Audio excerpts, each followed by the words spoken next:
Hello everyone. ఈ complete వీడియోని నేను 3 పార్ట్‌గా డివైడ్ చేశానండి.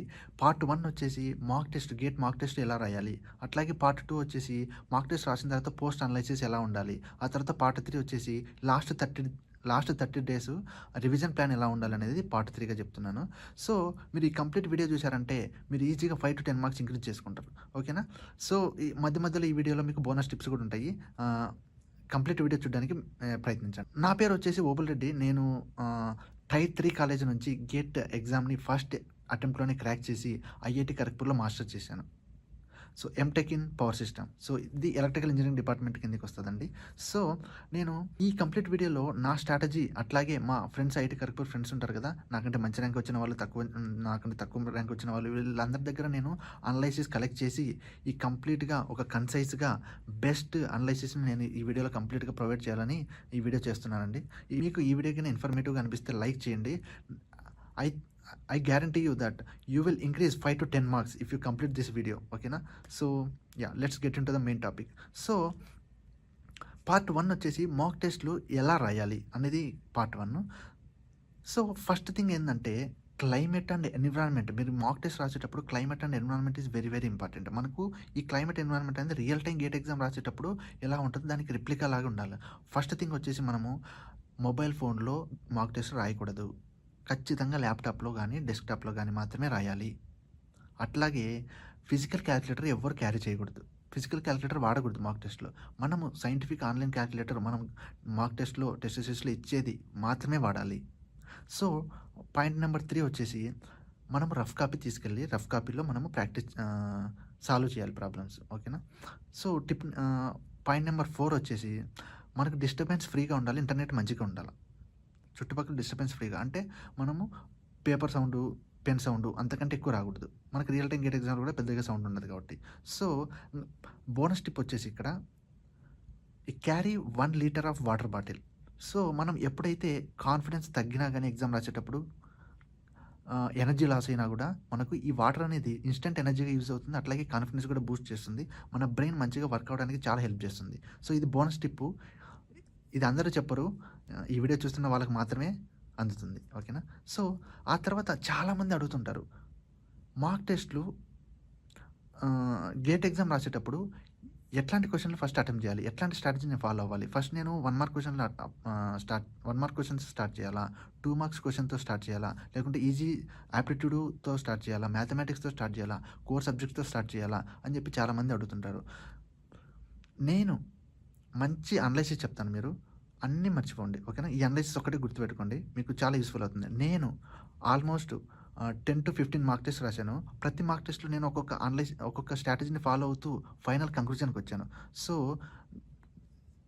నాకు మంచిగా అనిపించింది ఏందంటే స్ట్రాటజీ వచ్చేసి forget about subjects. Okay. Start from the first question. మీకు గేట్ ఎగ్జామ్‌లో మీ పేపర్‌లో ఫస్ట్ క్వెషన్ ఏందో దాన్ని సాల్వ్ చేయండి.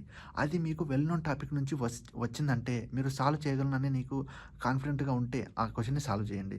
సాల్వ్ చేసి నెక్స్ట్ క్వెషన్‌కెళ్ళండి. ఒకవేళ ఆ క్వెషన్ అనేది మీకు అన్నోన్ టాపిక్ నుంచి వచ్చింది.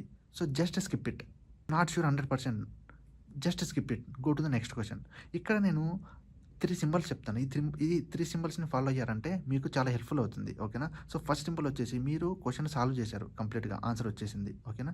You are confident enough. అట్లాంటప్పుడు ఆ క్వెషన్ మనము we did it. Next question వచ్చేసి మనము అన్నోన్ టాపిక్ నుంచి వచ్చింది. మీకు కంప్లీట్‌గా మీరు సాల్వ్ చేయలేరు దాన్ని. ఎంత టైం ఇచ్చినా కూడా సాల్వ్ చేయలేరు. సో, అట్లాంటప్పుడు మనం ఏం చేయాలంటే దాన్ని క్రాస్ మార్క్ చేసుకోవాలి. అంటే దాన్ని సాల్వ్ చేయనట్టు. ఇంకో క్వెషన్ మనము ఆహ్ టాపిక్ వెల్ నోనే. కానీ అది క్వెషన్ చూస్తే ఆన్సర్ చాలా టైం పట్టేలా ఉంది. సో, ఆన్సర్ చాలా టైం పట్టేలా ఉంది. అట్లాంటప్పుడు మనం దాన్ని టిక్ మార్క్ చేసుకొని టైం ఉంటే లాస్ట్‌లో ఈ క్వెషన్‌కి వచ్చి మనం సాల్వ్ చేసుకోవాలి. టైం లేనప్పుడు వదిలేయాలి. ఓకేనా? సో, టిక్ మార్క్ చేసి పెట్టుకోవాలి. మళ్ళా ఆహ్, లాస్ట్‌లో మనం వచ్చి దాన్ని రివైజ్ చేసుకోవాల్సింది ఉంటది. సో, ఇంకొకటి సో, ఇక్కడ నేను ఒక బోనస్ టిప్ ఇవ్వబోతున్నాను. ఇక్కడ ఏందంటే మనము సో, మీకు ఒక క్వెషను సాల్వ్ చేశారు. ఆన్సర్ వచ్చింది. అది ఆప్షనల్‌లో ఉంది. మీరు టిక్ మార్క్ చేస్తారు. ఇది జనరల్‌గా అందరూ ఫాలో అయ్యేది. కానీ టాప్ 1000 ర్యాంకర్స్ ఏ ఏ ఏ స్ట్రాటజీ ఫాలో అవుతారో తెలుసా? రివిజన్ అనే కాన్సెప్ట్‌ను, రీవెరిఫికేషన్ అనే కాన్సెప్ట్‌ని ఫాలో అవుతారు. అనే ఒక స్ట్రాటజీ ఉంటది వాళ్ళది. ఏందంటే మనము ఐఐటీ ప్రొఫెసర్స్ క్వెషన్స్ ఎలా ఫ్రేమ్ చేస్తారంటే, వాళ్ళకి స్టూడెంట్స్ ఎక్కడ ట్యాప్ అవుతారో వాళ్ళకి తెలుసు. వాళ్ళ ఎక్స్‌పీరియన్స్ 30 ఇయర్స్, 25 ఇయర్స్ అలా ఉంటది. వాళ్ళు ఎక్కడ ట్యాప్ అవుతారో వాళ్ళకు తెలుసు కాబట్టి ట్యాప్ చేయడానికి ట్రై చేస్తారు. మీరు ఆ క్వెషన్‌లో ఎక్కడైనా ట్రాప్ అయ్యారేమో మీరు వెరిఫై అంటే ఒక 20 సెకండ్స్ మీరు కేటాయించి వెరిఫై అనేది చేసుకోవాల్సింది ఉంటది. ఓకేనా? మీరు ట్రాప్ కాకుండా వెల్ అండ్ గుడ్. మనకు ష్యూర్‌గా దాంట్లో మనకు 2 మార్క్స్ గాని, 1 మార్క్ క్వెషన్ గాని వచ్చేస్తది. మీరు ట్రాప్ అయ్యారేమో చెక్ చేసుకోవాలి 20 సెకండ్స్ పెట్టి. నేను కూడా ఫాలో అయ్యాను ఈ స్ట్రాటజీ. చాలా హెల్ప్‌ఫుల్ అయింది. ఓకేనా? పార్ట్ 2 గురించి డిస్కస్ చేద్దామండి. పార్ట్ 2 వచ్చేసి మనకు పోస్ట్ అనలైసిస్. మాక్ టెస్ట్ రాసిన తర్వాత మనం పోస్ట్ అనలైసిస్ ఎలా ఉండాలా? ఇది చాలా క్రూషియల్ రోల్ అనేది ప్లే చేస్తదండి. ఓకే. సో, ఫస్ట్ థింగ్ వచ్చేసి మనము 2 కేటగరీస్ ఉంటాయి దీంట్లో. ఒకటొచ్చేసి టైమ్ మేనేజ్‌మెంటు, ఇంకొకటొచ్చేసి నెగెటివ్ మార్కింగ్. ఈ రెండిటిని మనం సాల్వ్ చేసుకోవాలి పోస్ట్ అనలైసిస్‌లో. టైమ్ మేనేజ్‌మెంట్ మనము చాలా మందికి ఏమైతదంటే 65 క్వెషన్స్ అటెంప్ట్ చేయడానికి టైం సరిపోదు. ఈవెన్ చదవడానికి కూడా టైం సరిపోదు. ఎందుకు సరిపోదో నేను చెప్తాను చూడు. కొన్ని పాయింట్లు చెప్తాను చూడు. ఇవి గిన మీకు జరిగి ఉంటే మీరు ఎలా రెక్టిఫై చేయాలో కూడా ఈ వీడియోలో చెప్తాను. ఫస్ట్ పాయింట్ వచ్చేసి ఒక క్వెషను హ్మ్. లెంగ్తీ ఆన్సర్ ఉంటది ఆ క్వెషన్‌కి. అది మనకు తెలిసినా గూడా ఆ క్వెషను ఆన్సర్ వచ్చేంత వరకు మనము ట్రై చేస్తూనే ఉంటాం. అలానే మనకు హాఫ్ అన్ అవర్ పడతది ఆ క్వెషన్‌కి ఆన్సర్. అంటే ఇక్కడ టైం అనేది కిల్ అయిపోతది. నెక్స్ట్ ఈజీ క్వెషన్స్ ఉంటాయి. వాటిని సాల్వ్ చేయడానికి మనకు టైం సరిపోక మనం మార్క్స్ అనేది లూజ్ అవుతుంటాం. రెండో ఆప్షన్ వచ్చేసి మనం ఎప్పుడో చదివుంటాం ఆ సబ్జెక్ట్‌ని, ఆ టాపిక్‌ని. మనకు రీకాలింగ్‌కి టైం పడుతుంది. ఓకేనా? రీకాల్ చేసుకొని టైం పడుతుంది. వెల్ నోన్ టాపిక్కే మీరు సాల్వ్ చేయగలుగుతారు. మార్క్స్ వస్తాయి. కానీ రీకాలింగ్‌కి టైం పడుతుంది. ఇంక థర్డ్ వన్ వచ్చేసి మనకు ఆహ్, ఫార్ములా అనేది గుర్తు రావట్లేదు. దాన్ని డిరైవ్ చేస్తున్నారు. డిరైవ్ చేసి మళ్ళీ సాల్వ్ చేస్తున్నారు. అక్కడ టైం పడుతుంది. సో, మనము ఫార్ములా బుక్ అనేది మెయింటైన్ చేయాలి. బేసిక్ క్వెషన్స్‌కి, బేసిక్ టాపిక్స్‌కి మనం ఫార్ములా బుక్ మెయింటైన్ చేయడం చాలా చాలా ఇంపార్టెంటు. ఇది సాల్వ్ చేస్తుంది. ఓకేనా? ఇంకోటొచ్చేసి time management online scientific calculator ఎలా వాడాలో చాలా మందికి తెలియదు. అక్కడ కాలిక్యులేషన్ ఎర్రర్స్ వస్తాయి. That leads to negative mark. అట్లాగే టైం వేస్ట్ కూడా అవుతుంది కాలిక్యులేషన్‌లు చేయడంలో. ఎందుకంటే తడబడుతూ ఉంటారు. చాలామంది ఏం చేస్తారంటే అత్యాశకు పోయి రాని టాపిక్స్‌లో కూడా నేను మార్కు కావాలి నాకని చెప్పేసి మార్క్స్ కావాలని చెప్పేసి రాని టాపిక్ మీద ఏదైనా క్వెషన్ వస్తే దాన్ని పట్టుకొని పీడిస్తూ, లాగుతూ ఉంటారు. అక్కడే టైం వేస్ట్ అయిపోతుంది. ఈవెన్ గేట్ ర్యాంక్ 1 వచ్చేవాళ్ళు కూడా 65 క్వెషన్స్ అటెంప్ట్ చేయరు. ఓకే. బోనస్ టిప్ వచ్చేసి ఈ పార్ట్ 2లో చాలామంది అడుగుతుంటారు. ఎన్ని మాక్ టెస్ట్ రాయాలి అని చాలామంది అడుగుతుంటారు. సో, మీరు 10-15 మాక్ టెస్ట్ రాస్తే చాలండి. మనము మాక్ టెస్ట్ రాయడం కాదు ఇంపార్టెంట్. పోస్ట్ అనలైసిస్ చేయడం ఇంపార్టెంట్. మీకు ఒక టాపిక్ రివైజ్ కాలేదంటే ఎళ్లి రివైజ్ చేసుకోవడము. గుర్తుకు రావట్లేదంటే ఒక టాపిక్ మీద మనకు క్వెషన్‌లు రిపిటేటివ్‌గా వస్తున్నప్పుడు ఆ టాపిక్‌కెళ్ళి మీరు ప్రిపేర్ అవునప్పుడు ఆ టాపిక్‌కెళ్ళి మీరు నేర్చుకోవడము. That is most important post అనలైసిస్‌లో. కాలిక్యులేటర్‌ని మంచిగా వాడడం, ఎఫెక్టివ్‌గా వాడడము. ఇవి పోస్ట్ అనలైసిస్. సో, అంతేగాని నేను 20, 50, 30 మార్క్ టెస్ట్ రాస్తాను. అంటే that won't be helpful. Post analysis ఎన్ని మార్క్ టెస్ట్‌లు చేసామనేది హెల్ప్‌ఫుల్ అవుతుంది. ఓకేనా? అంతగా కావాలంటే PYQ series previous year question papers రాయండి చాలు. That will help you. ఓకేనా? ఇప్పుడు మనము పార్ట్ 3కొద్దాం.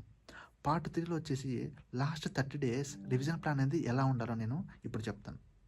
మనము 20 డేస్ ఫస్ట్ 20 డేస్ వచ్చేసి మనము మార్క్ టెస్ట్ రాయడానికి అసైన్ చేసుకోవాల.